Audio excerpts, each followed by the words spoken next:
We all know texting on a mobile phone while driving is a very bad idea. So I'll meet you out the front entrance. But what about hands-free conversations?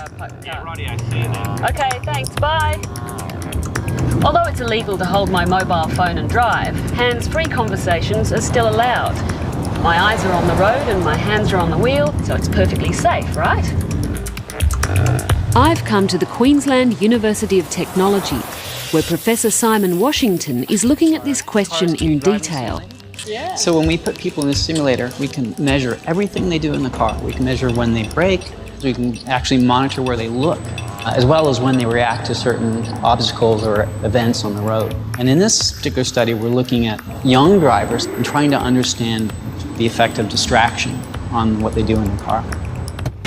Now it's my turn. Thanks. I'll be taking a drive test in 3 conditions: without a phone, talking hands-free, and with handheld. You just drive as you normally do. Pedal to the metal. Yeah, okay. Okay. Okay, have a safe drive. Thanks very much. Bye. And do I use my indicators? All right. Oh, this is really strange. This is bizarre. It's a 40km/h speed limit, so no risk of a high-speed smash.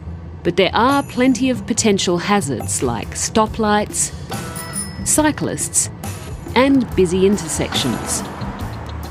It's a strange sensation, but on my phone-free test, I negotiate the course without any mishaps. Then Shamal makes a call. Hello? Hello. Jane is driving faster than Kim, who is slower. Shamal is asking me to solve simple problems which increase my mental load. Jane, it's Kim. It's soon clear that it's only possible to give complete attention to either the conversation or the driving, but not both. Undetected by the sleeping dog, the thief broke Jane's apartment. What was the dog doing? I don't know. I didn't listen. I was making the turn. Am I going the wrong way? On hands-free and handheld, I miss signs to the airport, miss time traffic, and pedestrians seem to come out of nowhere. Sorry, I just nearly hit a pedestrian. What did you say? Sleeping. What happened in my test mirrored the results of the trial.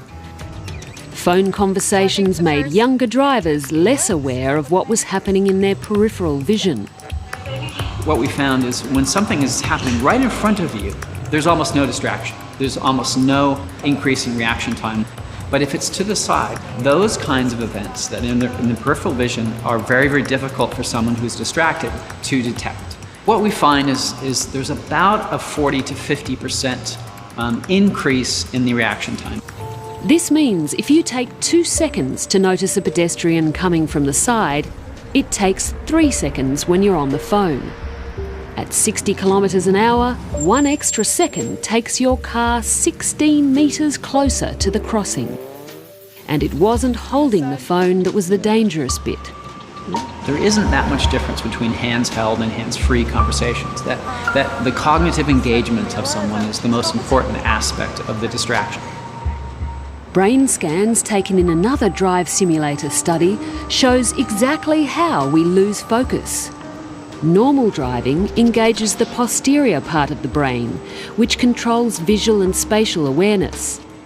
But when a conversation takes place, activity shifts to the prefrontal cortex, which controls decision-making.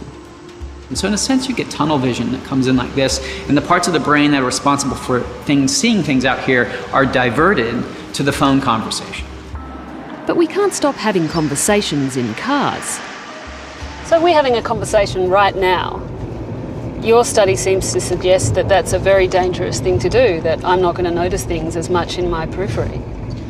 Well, actually, you still will notice everything in your periphery. It's because as a passenger here, I might point things out to you, and I'm not going to overload you with questions and discussion when there's a high-risk situation coming up for you as a driver. Turn right here. But really, that all depends on the passenger. By analysing families on real trips, the Accident Research Centre at Monash University are looking at just how much distraction children can provide. It's a lot. What we found was that children were 12 times more frequent in their capacity to distract the driver than were cell phones.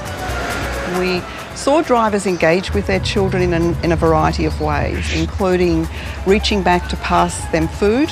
Of course, we see conversations and singing and so on.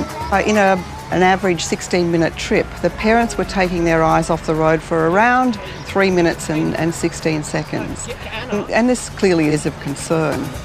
It may not be feasible to ban either kids or mobiles from cars, but realising the danger of buckling to their every demand will go a long way to protecting the ones we love the most.